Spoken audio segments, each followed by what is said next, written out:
Hello everyone, Star here, and welcome to my video on the Nightwave Series 3 Glassmaker Finale walkthrough. It's finally here and the Nightwave can finally end. This episode will tie everything together and we will get to see who the Glassmaker is and maybe even take him down. Okay, let's get into it. As always, I will let you listen to the intro. Nihil's hit his endgame. Dozens are getting glassed now, system-wide, and he's just warming up. Easy to trace a signal that strong. This is where Nihil glassed thousands, maybe millions.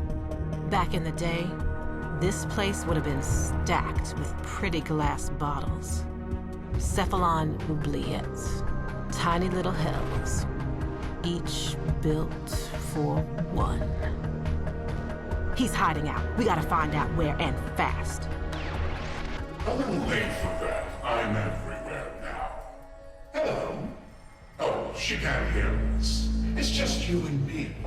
For now. Once I filled this chamber with filled oubliettes, that anguished choir sang a song that healed my jaded old soul. That choir shall sing again.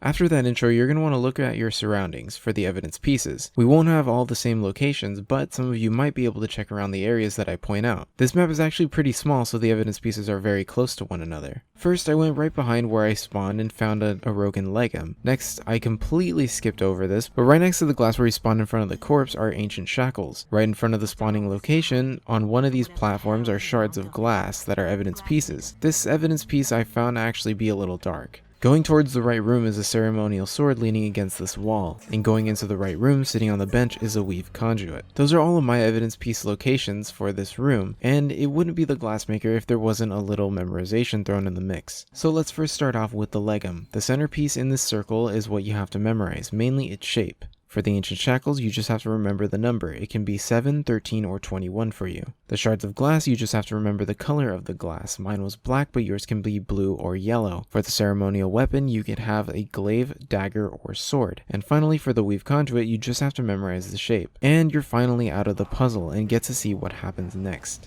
I will give you a few seconds for those that don't want spoilers and only wanted this part of the video.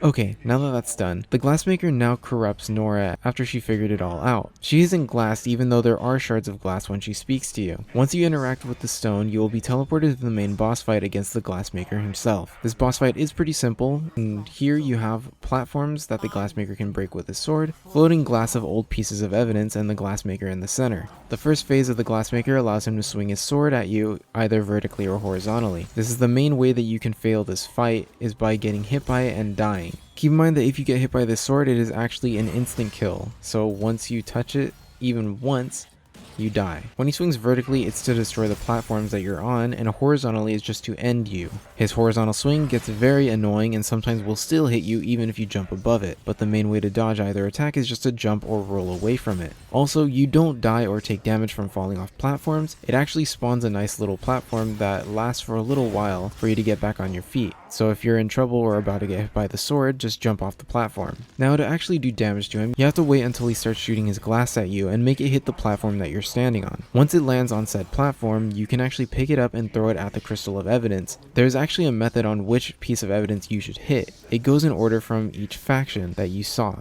And when waiting for the glass to land, be careful not to get hit or you'll actually get really slowed down and it actually takes away your shield. And it's very annoying because the Glassmaker is actually very precise with it, and if you move right after he shoots it, it still moves along with your Warframe and you'll still get hit. A tip for throwing these crystals is try to throw under the target and wait for the crystal to move towards you, or it will miss by a few inches, which happened to me a lot because of Warframe's weird throwing mechanic that makes the Warframe throw way farther than it should have.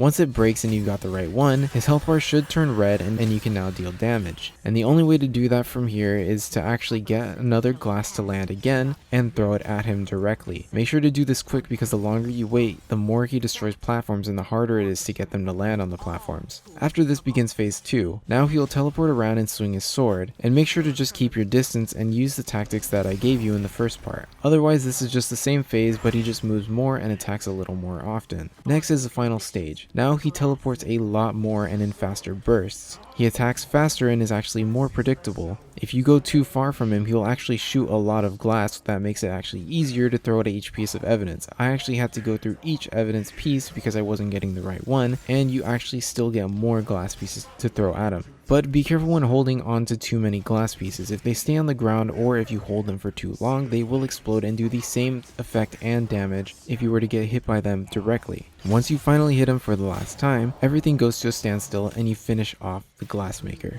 I decided to jump onto his shoulder for some reason, and we now completed the Glassmaker Nightwave finale. This was a pretty cool Nightwave and a pretty long one at that. To be honest, I just wanted the sword and didn't pay attention to all the lore behind it. But overall, the boss fight was fun and frustrating because of some of the wonky mechanics, but that frustration made it even more fun for me to get a good laugh while editing this. I hope you all enjoyed this video. If you did, please like, subscribe, and ring that bell icon for more Warframe content. Feel free to leave any questions or comments you have in the comment section below, and I definitely want to know what your thoughts on this new Nightwave was. Anyways, this has been Star, signing off, and I'll see you guys in the next video.